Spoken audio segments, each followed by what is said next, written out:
வணக்கம். நம்ம இப்ப அடுத்த பாடப்பகுதி பார்க்க போறோம்.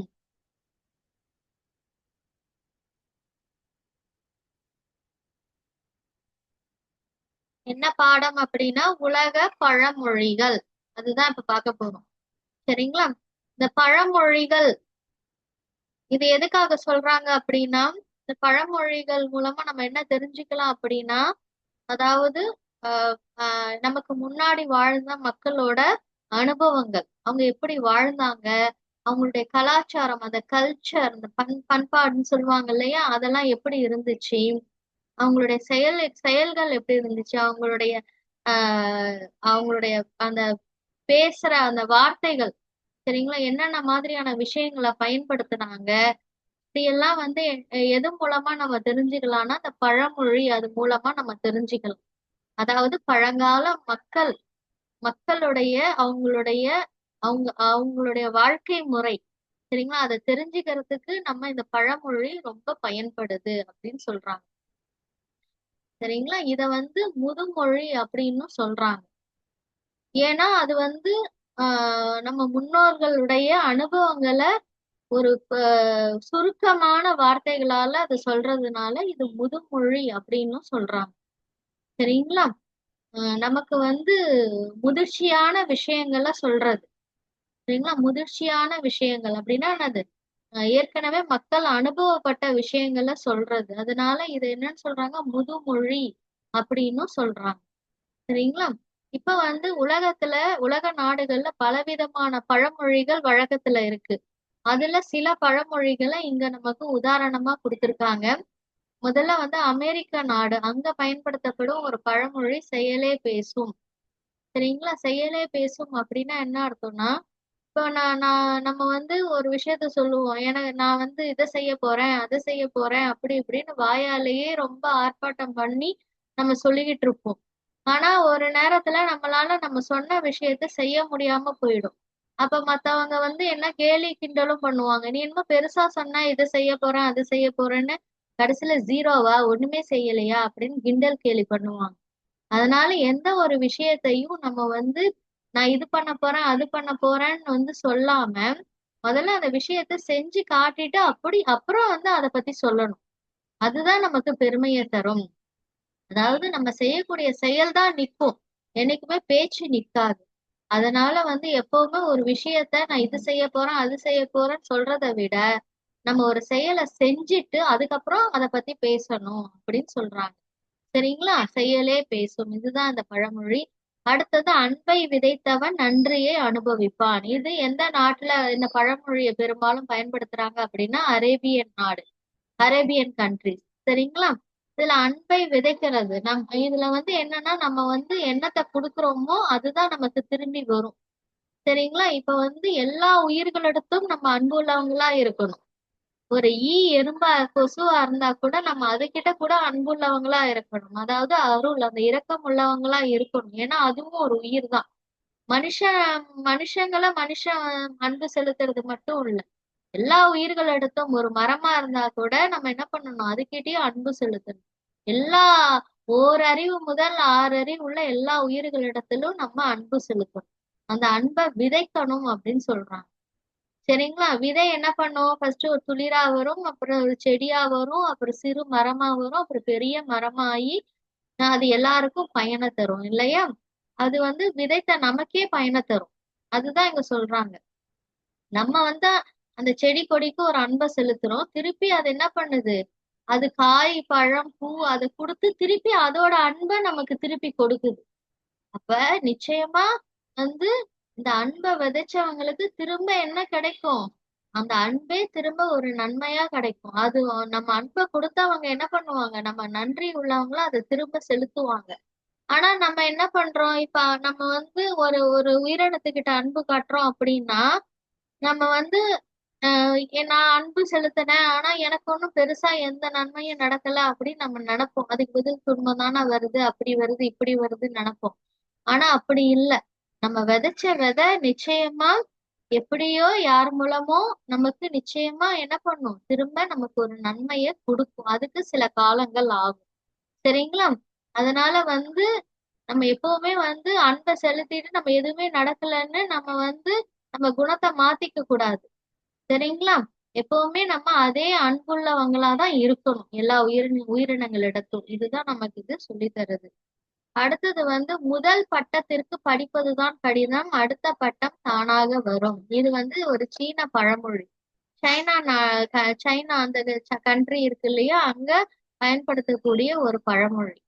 இது என்ன சொல்ல வருது அப்படின்னா, முதல்ல நீங்க வந்து ஒரு ஸ்டெப் எடுத்து வைக்கும் பொழுது அந்த ஸ்டெப்ல நிறைய இடையூறுகள் தடைகள் உங்களுக்கு வரும். அதுக்காக நீங்க என்ன பண்ணக்கூடாது, உங்க முயற்சியை கைவிட்டுற கூடாது. சரிங்களா? அந்த கஷ்டத்தெல்லாம் நீங்க தாண்டி வந்தீங்கன்னா பின்னாடி உங்களுக்கு எல்லாமே ஈஸியா இருக்கும் உங்க நோக்கத்தை அடையறதுக்கு. அந்த தடைகள்லாம் நீங்க தாண்டி வந்துட்டீங்கன்னா எல்லாமே உங்களுக்கு எளிதுதான். சரிங்களா? அடுத்தடுத்த படிகளை எளிதாக்கிடுவாரு நம்ம கடவுள். சரிங்களா? இப்ப வந்து நீங்க ஒரு நல்ல வேலைக்கு போகணும்னா எடுத்த உடனே நல்ல வேலைக்கு போக முடியுமா நீங்க? அதுக்கு என்ன பண்ணணும்? கஷ்டப்படணும். நிறைய வந்து ஸ்கூல் அந்த பள்ளி படிப்பை முடிக்கணும், காலேஜ் கல்லூரி படிப்பை முடிக்கணும்.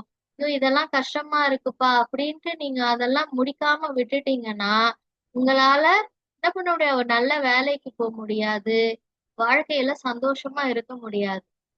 இந்த பள்ளி படிப்பு கல்லூரி படிப்பு இதெல்லாம் வந்து உங்களுக்கு கொஞ்சம் கடினமான இதுவாதான் இருக்கும். அதெல்லாம் நீங்க கடந்து வந்துட்டீங்கன்னா ஒரு நல்ல வேலை வாய்ப்பு உங்களுக்கு கிடைச்சி உங்க வாழ்க்கையே எப்படி இருக்கும், ரொம்ப சந்தோஷமா செல்வ செழிப்போட நல்லா இருக்கும். அதனால வந்து நீங்க வந்து எப்பவுமே வந்து ஒரு முயற்சி செய்யறீங்க அப்படின்னா அதுல தடைகள் வந்துச்சுன்னா நீங்க அந்த தடைகளுக்காக பயந்து போய் என்னால இது செய்ய முடியாதுன்னு விட்டுறக்கூடாது. அந்த தடைகள் எல்லாம் தாண்டி நீங்க எவ்வளவு கஷ்டப்பட்டாவது வந்துட்டீங்கன்னா உங்களுக்கு அதுக்கப்புறம் எல்லாமே ஈஸியா இருக்கும், எளிதா இருக்கும் அப்படின்னு சொல்றாங்க. அடுத்தடுத்த ஸ்டெப்ஸ் உங்களை கோலை ரீச் பண்றதுக்கு அடுத்தடுத்து நீங்க கடவுள் காமிச்சுட்டே இருப்பாரு, நீங்க ஈஸியா அதெல்லாம் பாஸ் பண்ணி போயிட்டே இருக்கலாம். முதல் ஸ்டெப் தான் ரொம்ப கஷ்டமா இருக்கும் அப்படின்னு சொல்றாங்க. சரிங்களா? அடுத்தது வந்து சிறுதுளி பெருவெள்ளம். இது வந்து நம்ம தமிழ்நாடு அதுல வந்து அங்க பயன்படுத்தக்கூடிய பழமொழி. சரிங்களா? சின்ன சின்ன துளியா சேரும் பொழுது என்ன ஆகும், அது பெரிய வெள்ளமா மாறும். அதுதான் இங்க சொல்றாங்க. இப்ப மழை துளி இருக்கு இல்லையா, அது சின்ன சின்னதா தான் அப்படியே விழுந்துகிட்டே இருக்கு. இது என்ன ஆயிடுது, ஒரு நேரத்துல ஒரு பெரிய ஃப்ளட்டா மாறிடுது பாருங்க. இத நமக்கு ஏன் சொல்றாங்க அப்படின்னா, நீங்க சின்ன சின்னதா செய்யக்கூடிய முயற்சி உங்களை பெரிய சாதனையாளராக்கும். சரிங்களா? நீங்க இப்ப இப்ப வந்து நீங்க இப்போ உங்களுக்கு எக்ஸாம் வருதுன்னா எக்ஸாம் அப்ப விழுந்து விழுந்து படிக்கிறத விட நீங்க வந்து அப்ப வந்து படிச்சீங்கன்னா நீங்க எதிர்பார்த்த ரிசல்ட் கிடைக்காது. அதுவே நீங்க சின்ன சின்னதா சின்ன சின்னதா டெய்லி டெய்லி அன்னன்னைக்கு கொடுக்குற ஹோம்ஒர்க் லெசன்ஸ் எல்லாமே படிச்சுக்கிட்டே வந்தீங்கன்னா எக்ஸாம் அப்ப உங்களுக்கு அது பெரிய உதவியை பண்ணும். அது நீங்க மிக நல்ல ரிசல்ட் எடுக்கிறதுக்கு அது மிகப்பெரிய ஹெல்ப் பண்ணும். சரிங்களா? அதனால சின்ன சின்ன முயற்சி தான் என்ன பண்ணும் உங்களை மிகப்பெரிய சக்சஸ் அதாவது சக்சஸ்ஃபுல்லான ஆளா மாத்தும். அதே மாதிரி சேவிங்ஸ், நீங்க வந்து சின்ன குழந்தையா இருந்தா கூட நீங்க அப்பா அம்மா கிட்ட டெய்லி கொஞ்சம் ஒரு டெய்லி ஒரு பைசா வாங்கி நீங்க உண்டியல்ல போட்டு சேவ் பண்ணிக்கிட்டே வந்தீங்கன்னா அது ஒரு நாளைக்கு மிகப்பெரிய பணமா ஆகி என்னைக்காவது அது நிச்சயமா உங்களுக்கோ உங்க குடும்பத்துக்கோ உதவி பண்ணும். சரிங்களா? அதுதான் அந்த பழமொழி சொல்ல வருது. அடுத்தது இங்கிலாந்து நாட்டு பழமொழி. இதுல என்ன, மலர்ந்த முகம் சாதாரண உணவையே விருந்தாக்கி விடும். ஒரு விருந்தோம்பலா இருந்தா கூட நம்ம எப்படி பண்ணணும்னா நம்ம கிட்ட வந்து பெரிய அளவுல விருந்தோம்பல் செய்யறதுக்கான வசதி இல்லைன்னா கூட மலர்ந்த முகத்தோட அந்த விருந்தோம்பலை செய்யணுமா, அந்த ஹாஸ்பிட்டாலிட்டி. சரிங்களா? மலர்ந்த முகத்தோட செய்யணும், மனசார செய்யணும். ஒரு தண்ணி கொடுத்தா கூட நீங்க எப்படி பண்ணணும்னா மலர்ந்த முகத்தோட செய்யணுமா. உங்க மலர்ச்சி வந்து எப்படி இருக்கணும்னா உங்க முகத்திலயும் இருக்கணும் மனசுலயும் இருக்கணும். அப்படின்னா என்ன அர்த்தம்னா உங்ககிட்ட எப்பவுமே ஒரு பாசிட்டிவ் தாட் தான் இருக்குன்னு அர்த்தம். சரிங்களா? உங்க முகத்துல ஒரு கடுமை இருந்துச்சுன்னா உங்க மனசுல நெகட்டிவ் தாட் இருக்குன்னு அர்த்தம். நெகட்டிவ் தாட்னா என்னது, உங்களுக்கு ஒரு சுயநலம் இருக்கலாம், பொறாமை இருக்கலாம், நம்ம வீட்டுக்கு யாராவது வந்தா ஏன்டா இப்ப வந்தாங்க அப்படின்ற ஒரு எண்ணம், இதெல்லாமே நெகட்டிவ் தாட் தான். அந்த மாதிரி இருக்கக்கூடாது. அந்த மாதிரி இருந்தீங்கன்னா உங்களை சுத்தி எப்பவுமே ஒரு துன்பமான சூழல் தான் இருக்கும். ஆனா அதுவே எப்பவுமே நீங்க வந்து முகத்தாலையும் மனசாலையும் எப்பவுமே மகிழ்ச்சியா இருந்தீங்கன்னு வச்சுக்கோங்களேன், மலர்ச்சியா பாசிட்டிவ் தாட்டோட இருந்தீங்கன்னா, ஒரு துன்பமான சூழ்நிலை இருந்தா கூட அத நீங்க அந்த சூழ்நிலையே உங்களால மாத்த முடியும். அத ஒரு நல்ல சூழ்நிலையா, இன்பமான சூழ்நிலையா உங்களால மாத்த முடியும். உங்களோட பாசிட்டிவ் தாட்னால. ஒரு துன்பத்துல நீங்க சிக்கி இருந்தா கூட, உங்கள பாசிட்டிவ் தாட்னால அதுலேருந்து நீங்க எளிதா வெளியில வந்துட முடியும். சரிங்களா? அதனால இங்க இந்த பழமொழி மூலமா நமக்கு அவங்க சொல்ல வர்றது என்னன்னா, பாசிட்டிவ் தாட் எப்பவுமே நம்ம பாசிட்டிவ் தாட் நம்ம மனசுல இருக்கணும். அந்த பாசிட்டிவ் தாட் இருந்தாதான் நம்ம முகமும், மனமும் எப்பவுமே மகிழ்ச்சியா இருக்கும். நம்ம எப்பேற்பட்ட அசாதாரண சூழ்நிலைன்னுவாங்க. அதாவது நல்ல சூழ்நிலை இல்ல. ஒரு துன்பமான சூழ்நிலை. அதையே ஒரு நல்ல சூழ்நிலையா நம்மளால மாத்திட முடியும். சரிங்களா? இப்ப உங்க ஃப்ரெண்டு ரொம்ப சோகமா இருக்காங்கன்னா, திரும்ப போய் அவங்க கிட்ட அந்த சோகத்தையே திரும்ப திரும்ப சொல்லி சொல்லி அவங்கள அழ வைக்கிறது. அப்படி செய்யக்கூடாது. நீங்க முகமலர்ச்சியோட ரொம்ப அதாவது இந்த பாசிட்டிவ் தாட்டோட போய் உங்ககிட்ட இருக்கிற பாசிட்டிவ் தாட்டையும் அவங்க கிட்ட நீங்க இன்சர்ட் பண்ணும் பொழுது, அவங்க அந்த சூழல்ல இருந்து வெளியில வந்துடுவாங்க. அழறத விட்டுட்டு, அவங்க என்ன பண்ணுவாங்க? மகிழ்ச்சியா மாற ஆரம்பிச்சுருவாங்க. உங்களால அது முடியும். அது எப்ப முடியும்னா, உங்ககிட்ட அந்த பாசிட்டிவ் தாட் இருந்தா மட்டும் தான். அதனால எப்பவுமே நீங்க எந்த தாட்டோட இருக்கணும்? பாசிட்டிவ் தாட்டோட தான் இருக்கணும். அததான் நேர்மறை எண்ணங்களோட மட்டும் தான் நீங்க இருக்கணும். அததான் இங்க சொல்ல வராங்க. சரிங்களா? அடுத்தது சிறு ஓடத்திலும் ஓடக்காரனுக்கு இடம் இருக்கும். சிறு ஓடம். ஓடம்னா என்னன்னா படகு. சின்ன படகு. போட் சொல்லுவாங்க இல்லையா? அது தண்ணியில தான் போகும் இல்லையா? இப்ப சிறு ஓடத்திலும் ஓடக்காரனுக்கு இடம் இருக்கும் அப்படின்னா, சின்ன ஓடமா இருந்தாலும், இப்ப நம்ம அந்த சின்ன ஓடத்துல ஏறுறோம்னு வச்சுக்கோங்களேன். இப்ப ஓடக்காரனுக்கும் அதுல அமர்றதுக்கு ஒரு இடம் இருக்கும். ஏன் அப்படின்னா, இந்த ஓடக்காரன் தான் நமக்கு வழிகாட்டி. அவங்களாலதான் என்ன பண்ண முடியும்? ஒரு இடத்துல இருந்து இன்னொரு இடத்துக்கு நம்மள கூட்டிட்டு போய் விட முடியும். சரிங்களா? அந்த ஓடத்துல எவ்வளவு பேர் ஏறினாலும், ஒரு சின்ன ஓடமா இருந்தா கூட, அதுல 2 பேர் தான் போறாங்க அப்படின்னா, அது 2 பேர் தான் போக முடியும்னா, அதுல ஒருத்தர் வந்து அந்த வழிப்போக்கர், அந்த பேசஞ்சர், இன்னொருத்தங்க ஓடக்காரனா தான் இருக்கணும் அப்படின்றாங்க. ஏன்னா ஓடக்காரனுக்கு தான் என்ன தெரியும், அந்த தண்ணியில எந்த டைரக்ஷன்ல அந்த ஊர் போய் சேரணும்னு தெரியும். நமக்கு தெரியாது. நம்மளால அந்த ஓடத்தை ஓட்டிட்டு போக முடியாது. நமக்கு வழியும் தெரியாது. சரிங்களா? தண்ணியில நீங்க போட்ல போனீங்கனாலே நமக்கு எல்லாமே ஒரே மாதிரி தான் இருக்கிற மாதிரி இருக்கும் சுத்தி. நமக்கு வழி தெரியாது. அத பயிற்சி பெற்றவங்க, அந்த அனுபவப்பட்டவங்க இருக்காங்க இல்லையா? அவங்களாலதான் நம்மளால சேஃபா ஒரு இடத்துல இருந்து இன்னொரு இடத்துக்கு கொண்டு போய் விட முடியும். அதனாலதான் சொல்றாங்க, சின்ன ஓடமா இருந்தா கூட அந்த ஓடத்துல ஓடக்காரனுக்கும் ஒரு இடம் இருக்கும் இருக்கும் அப்படின்றாங்க. அது எதுக்கு சொல்றாங்க அப்படின்னா, ஒரு சின்ன விஷயமா இருந்தா கூட நம்ம என்ன பண்ணணும் அப்படின்னா, அந்த வழிகாட்டி அப்படின்ற ஒருத்தங்கள நம்ம வச்சுக்கணும். சரிங்களா? நம்ம செய்யற செயலோட விளைவுகள் என்னன்னு நமக்கு தெரியாது. அதுவே அந்த அனுபவப்பட்டவங்க இருக்காங்க இல்லையா? அவங்களோட அட்வைஸ எடுத்துக்கணும். அப்ப எடுத்துக்கிட்டாதான் நம்மளால என்ன பண்ண முடியும்? செய்யற செயல்ல நம்மளுடைய அந்த நோக்கத்த, அந்த கோல நம்மளால ரீச் பண்ண முடியும். இப்போ உங்களுக்கு யாரு சிறந்த வழிகாட்டி அப்படின்னா, உங்களோட இந்த ஏஜுக்கு உங்களுடைய ஆசிரியர், உங்களுடைய அப்பா, அம்மா, சரிங்களா? தாத்தா, பாட்டி இப்படி இருக்காங்க இல்லையா? அவங்க அனுபவப்பட்டவங்க. அவங்களாலதான் என்ன பண்ண முடியும்? உங்கள நிறைய விஷயங்களுக்கு வழிகாட்ட முடியும். சரிங்களா? எனக்கு எல்லாம் தெரியும்னு நீங்க செய்யக்கூடாது. எப்பவுமே என்ன பண்ணணும்? அவங்களுடைய அட்வைஸும் நீங்க எடுத்துக்கிட்டு ஆராய்ஞ்சு பார்த்துதான் ஒரு வேலையை செய்யணும். அப்ப அவங்களாலதான் உங்களுடைய நோக்கத்தை நீங்க ரீச் பண்றதுக்கு ஹெல்ப் பண்ண முடியும். இந்த ஓடக்காரன் மாதிரி. சரிங்களா? அந்த ஓடம் என்ன பண்ணும்? ஒரு இடத்துல இருந்து இன்னொரு இடத்துக்கு போகும். அது போறதுக்கு அந்த ஓடக்காரனோட ஹெல்ப் எப்படி தேவையோ, நம்மளோட கோலை ரீச் பண்றதுக்கு நமக்கு ஒரு வழிகாட்டி, அட்வைசர் ரொம்ப முக்கியம். அதுதான் இங்க சொல்ல வராங்க. சரிங்களா? சரி, நம்ம உலக பழமொழிகள் சிலவற்றை பார்த்துட்டோம் நம்ம. அடுத்த பாடத்துக்கு போலாமா? அடுத்த பாடம் சக்கரம். சரிங்களா? சக்கரம். சக்கரம் எல்லாருக்கும் தெரிஞ்ச விஷயம் தான். வீல் சொல்லுவாங்க இல்லையா? இங்கிலீஷ்ல வீல். இது எல்லாருக்கும் தெரிஞ்ச விஷயம்தான். சக்கரம் அப்படின்ற அது அது ஒரு கருவி. அது மக்களோட வாழ்க்கையை எளிதாக்குறதுக்கு நிறைய, அதாவது நிறைய விஷயங்கள்ல மக்களுக்கு பயன்படுது. அதாவது பெரிய புரட்சியை அதை ஏற்படுத்துச்சு மக்களோட வாழ்க்கையில அப்படின்றாங்க. அதாவது மக்களுடைய வாழ்க்கை முறைய ரொம்ப எளிதாக்குச்சு. அது எப்படி அப்படின்றத இங்க நம்ம பார்க்க போறோம். இப்ப வந்து இப்ப வண்டிகள்லாம் பாத்தீங்கன்னா, இப்ப ஒரு பொருளை ஒரு இடத்துல இருந்து இன்னொரு இடத்துக்கு கொண்டு போகணும்னா நமக்கு என்ன தேவை? வண்டி. அந்த வண்டியில முக்கியமா எது இருக்கணும்? இந்த சக்கரம். இந்த சக்கரத்து மூலமா தான் என்ன பண்ண முடியும்? நம்ம அந்த ஒரு இடத்துல இருந்து இன்னொரு இடத்துக்கு அந்த வண்டியில பொருட்களை ஏத்தி கொண்டு செல்ல முடியும். அந்த வகையில அந்த சக்கரம் வந்து பெரிய உதவியா இருக்கு அப்படின்னு சொல்றாங்க. இந்த சக்கரம் வண்டியில மட்டும் பயன்படுத்தல. இப்ப வந்து மண்பாண்டம் செய்யறாங்க இல்லையா? பானை, சட்டி இதெல்லாம் செய்யறாங்கன்னா, அதுலயும் என்னதான் அந்த சக்கரத்தை தான் பயன்படுத்துறாங்க. சக்கரத்துல களிமண்ணை வச்சு அந்த பானை ஷேப், சட்டி ஷேப் அந்த வடிவங்கள்லாம் உருவாக்குவாங்க. இந்த சக்கரத்தை சுத்தி சுத்தி தான் அதெல்லாம் செய்வாங்க. அதுக்கும் அந்த சக்கரம் வந்து அந்த மண்பாண்ட தொழிலுக்கும் மிகப்பெரிய உதவியா இருக்கு அப்படின்னு சொல்றாங்க. அடுத்தது வந்து பெரிய பெரிய தொழிற்சாலை எல்லாம் இருக்கு இல்லையா? இண்டஸ்ட்ரீஸ். அங்கெல்லாம் பாத்தீங்கன்னா இயந்திரங்கள் அதாவது மெஷின்ஸ் எல்லாம் பயன்படுத்துறாங்க இல்லையா? அதுலயும் அந்த சக்கரங்கள் தான் பெரிய அளவுல உதவி செய்யுது அப்படின்னு அதுலயும் சக்கரங்கள் எல்லாம் இருக்கு. சரிங்களா? அப்புறம் வந்து இந்த டிரான்ஸ்போர்ட் போக்குவரத்து. நம்ம வந்து இப்பெல்லாம் பஸ், காரு, நம்ம டூ வீலர் எல்லாம் பயன்படுத்துறோம் இல்லையா?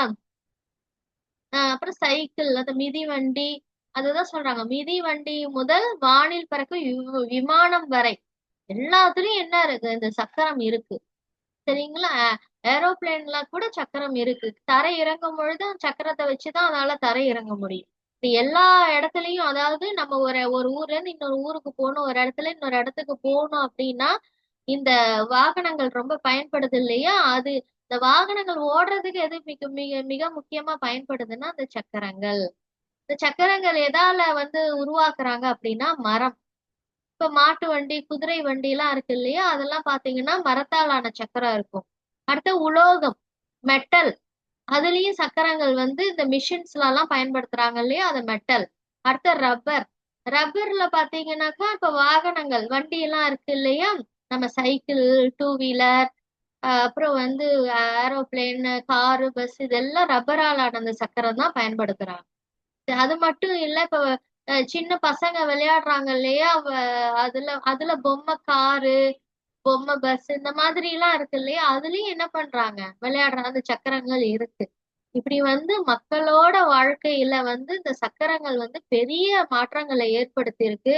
அவங்களுடைய வேலைகளை மிக எளிதாக்கி கொடுத்திருக்கு. சரிங்களா? இது மிகப்பெரிய புரட்சி அப்படின்றாங்க. இந்த பாடம் முடிஞ்சிருச்சு. அடுத்த பாடம் வந்து யாரை பற்றி அப்படின்னா கலீலியோ. கலீலி.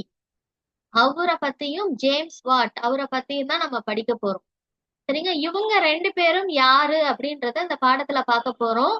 இவங்க ரெண்டு பேரும் வந்து ஒரு கற்பனை கலந்துரையாடல் தான். இவங்க ரெண்டு பேரும் சந்திச்சு பேசுற மாதிரி ஒரு கற்பனை, ஒரு இமேஜினேஷன். அந்த உரையாடல் பகுதியை தான் இங்க பாடமா கொடுத்திருக்காங்க. சரிங்களா? இது கற்பனை தான். இப்ப கலீலியோ ஜேம்ஸ் வாட்டும் சந்திச்சு வணக்கம் சொல்லிக்கிறாங்க. கலீலியோ சொல்றாரு, நீங்க வந்து நீராவி இயந்திரம் அதாவது ஸ்டீம் இன்ஜின் அத வந்து அதுல மிகப்பெரிய ஒரு புரட்சியை நீங்க உருவாக்கியிருக்கீங்க அப்படின்றாங்க. சரிங்களா? அதுல மிகப்பெரிய மாற்றத்தையே நீங்க ஏற்படுத்திருக்கீங்க அப்படின்றாங்க. அதுக்கு ஜேம்ஸ் வாட் சொல்றாங்க, நான் வந்து அந்த நீராவி இயந்திரத்தை வேற ஒருத்தர் கண்டுபிடிச்சாரு. ஏற்கனவே அவர் பேர் என்னன்னா தாமஸ் நியூ கோமன். சரிங்களா? அவர் தான் அந்த நீராவி இயந்திரத்தை கண்டுபிடிச்சார். அதுல சில மாற்றங்களை கொண்டு வந்து அத வந்து ஒரு பவர்ஃபுல்லான டூல், ஒரு சக்தி வாய்ந்த ஆற்றலுடைய கருவியா நான் மாத்தினேன் அப்படின்னு சொல்றாரு. என்னென்ன மாற்றங்களை அவர் ஏற்படுத்தியிருக்காரு அப்படின்னா அதுலயும் சக்கரத்தை பொருத்தினார். அந்த நீராவி இயந்திரத்திலையும் இந்த ஸ்டீம் இன்ஜின்ல என்ன பண்ண சக்கரத்தை பொருத்தினாரு. அதுக்கப்புறம் வந்து அந்த இயந்திரத்துல வந்து பிஸ்டன் அதாவது உந்து தண்டு அதை உருளை வடிவுல சிலிண்டர் மாதிரி இருக்கும். சரிங்களா? ஒரு அமைப்பு அதை பிக்ஸ் பண்ணி அதை பொருத்தி என்ன பண்ணாங்க? அது மேலும் கீழும் சுழல்ற மாதிரி இதோ இருக்கு பாருங்க. சக்கரம் மாதிரி பொருத்தி இருக்காங்க இல்லையா? சரிங்களா? அதுல வந்து இந்த பிஸ்டன் மாதிரி பண்ணிருக்காங்க பாருங்க. அது என்ன பண்ணா மேல கீழே இதாகும். இது பண்ணும் பொழுது என்ன ஆகும்னாக்கா இது வந்து இந்த சக்கரம் வந்து சுழலும். இப்ப சுழலும் பொழுது என்ன ஆகும்னாக்கா இந்த இன்ஜின் வந்து இன்னும் வேகமா மூவ் ஆகும். சரிங்களா? இந்த இயந்திரம் வந்து என்ன ஆகும்னா, அந்த ஸ்டீம் இன்ஜின் இருக்கு இல்லையா? அந்த நீராவி இயந்திரம் அது வேகமா மூவ் ஆகும். அதோட ஆற்றல் வந்து பல மடங்கு புஷ் பண்ணி தரும், பெருக்கி தரும். சரிங்களா? அந்த பவர் வந்து இன்க்ரீஸ் ஆகும். அந்த மாதிரி மாற்றங்களை ஜேம்ஸ் வாட் வந்து கொண்டு வந்தார் அப்படின்னு கொண்டு வந்ததா ஜேம்ஸ் வாட் சொல்றார். சரி, அடுத்தது வந்து ஜேம்ஸ் வாட் வந்து சொல்றாரு, நீங்க உங்களோட கண்டுபிடிப்பை பத்தி சொல்லுங்களேன் அப்படின்ற. அதுக்கு கலீலியோ சொல்றாரு, நான் வந்து ஊசல் கடிகாரம் கண்டுபிடிச்சேன் அப்படின்ற. ஊசல்னா என்னது? ஒரு ஆசிலேஷன், இப்படியும் அப்படியும் left to right, right to left மாறி மாறி இப்படி அப்படி போய் வரும்.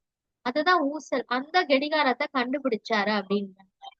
அது கண்டுபிடிக்கிறதுக்கு எனக்கு ஒரு அனுபவம் ஏற்பட்டது. அது மூலமா தான் கண்டுபிடிச்சேன் அந்த கடிகாரத்தைன்றார்.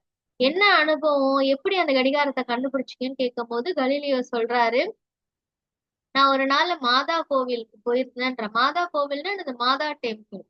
சரிங்களா? அந்த நம்ம கிறிஸ்டியன்ல மாதா இருக்காங்க இல்லையா?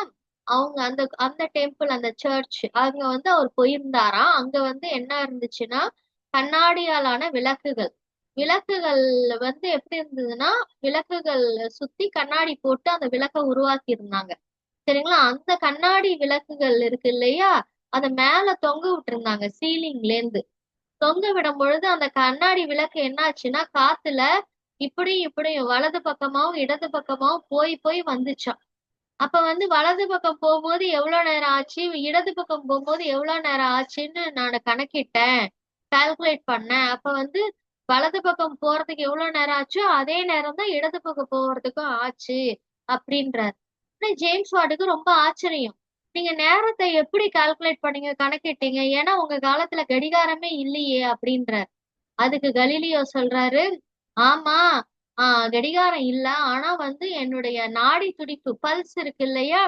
அந்த பல்ஸ வச்சு நான் கணக்கு பண்ணேன்.